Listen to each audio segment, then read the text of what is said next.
Mobile पे photo है मेरी, तो उस घर को देखता हूँ मैं तो बहुत मन घबराता है, अच्छा नहीं लगता है। फिर लोग फ़ोटो भेज देते, मोबाइलों पे भेज देते, तो घर दिखता, पूरा घर दिखता आगे से, तो बहुत दुख होता है। अब घर तो हम बनाएंगे, बना ही रहे हैं, बनाया है अभी घर, तो ये जैसा घर नहीं बनाया, ये है कि फटाफट बनाओ भाई इसको।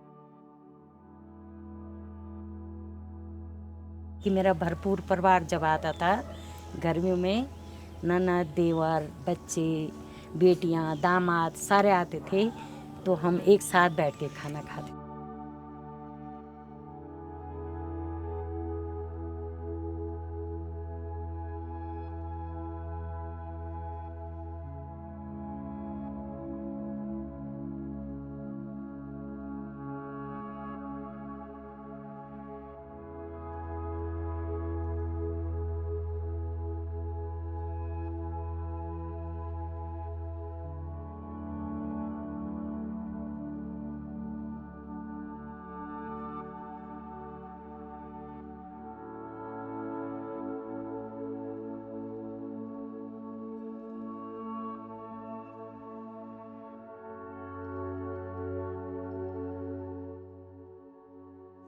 बच्चों के 100 रुपये देने की बजाय 50 रुपये दिए हमने। 200 का जूता, 100 रुपये में जूते में काम चलाया कि यार घर बनेगा, घर बनेगा, सब ठीक ठाक हो जाएगा तो सब इकट्ठा रहेंगे, ऐसा करके तो नहीं हो पाए। फिर बाद में हम तितर बितर हो गए, बच्चा देहरादून है, अब घर हुआ, यहाँ से 10 किलोमीटर पीछे घर बनवाए हैं, थोड़ा वो जो पैसे उसका घर बनाया है, तो यहाँ आने पे बहुत गलत महसूस होता है। यहाँ मतलब मैं तो यहाँ आके हाथ जोड़ता हूँ मैं यहाँ पे इस भूमि को।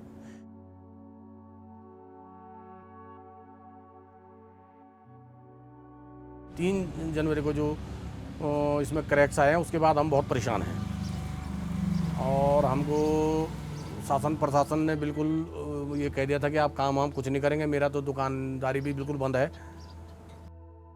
मजदूर आदमी है, कैसे करके बनाया, गरीब आदमी आए, इस कंडीशन में रह रहे हम लोग, कितने आ रहे जा रहे, कोई कुछ भी नहीं कर रहे। अब जब हम मरेंगे तभी आएंगे वो हमें उठाने के लिए।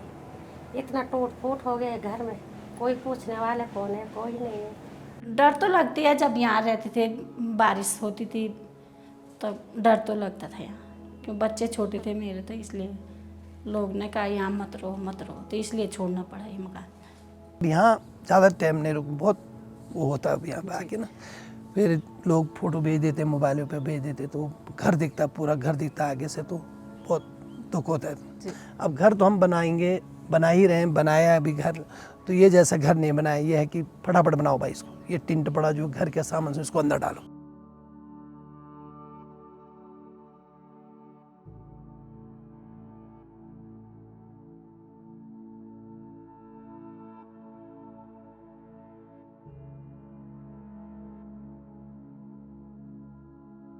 जो जोशीमठ की इस पूरी ट्रेजेडी के लिए, इस पूरी त्रासदी के लिए जो जिम्मेदार बातें हैं, उनको रोकने की ज़रूरत थी। यानी कि जो इतना सारा कंस्ट्रक्शन का वर्क हो रहा है, हमने कहा था कि इसको पूरी तरह से, जो हैवी कंस्ट्रक्शन है उसको पूरी तरह से रोका जाए।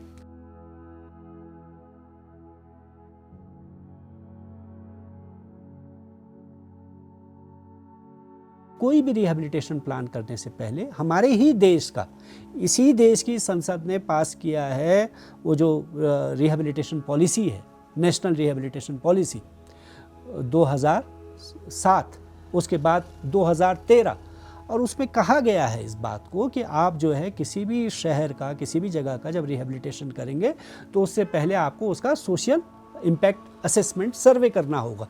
यानी कि समाज में क्या प्रभाव पड़ रहा है उसका आकलन, उसका अध्ययन। यहाँ अभी तक वो सोशल इम्पैक्ट असेसमेंट सर्वे नहीं हुआ।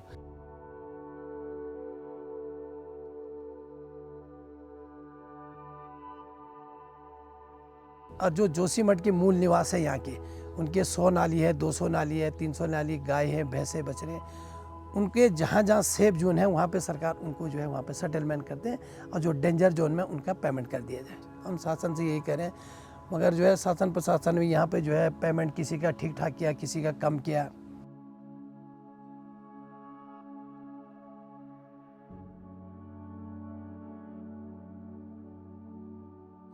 और दूसरी जगह भी बोला सरकार ने कि दूसरी जगह आपको, तो दूसरी जगह जाने के लिए जो है 99% दूसरी जगह जाने के लिए लोग वो नहीं है, क्योंकि यहीं हम रहे, यहीं बचपना हुआ, अब यही पूरे बाजार रहे, गांव से हम जो है कोई दिल्ली वगैरह के नहीं बसे हुए, यहाँ पे यहीं लोकली गांव के बसे हुए शहर में। तो लोगों को सिर्फ घर नहीं चाहिए। जोशीमठ में वो क्यों रहना चाहता है उस टूटे फूटे घर में? यहाँ उसके पास रोजगार है, यहाँ उसके पास बच्चों के लिए स्कूल है। ये जो जोशीमठ के आसपास जो खाली जगह पड़ी हुई है, जो स्टेबल भी है, सुरक्षित भी है, जिसको जियोलॉजिस्ट ने कहा कि इसका कुछ नहीं होने वाला है, वहाँ उनको बसाया जा सकता था। तो गवर्नमेंट अगर चाहती तो कब हर चीज़ हो सकती। गवर्नमेंट चाहती नहीं है, शासन प्रशासन कुछ चाहती नहीं है। अगर चाहती तो बहुत कुछ हो सकता था। 1.5 साल के अंदर बहुत कुछ हो सकता।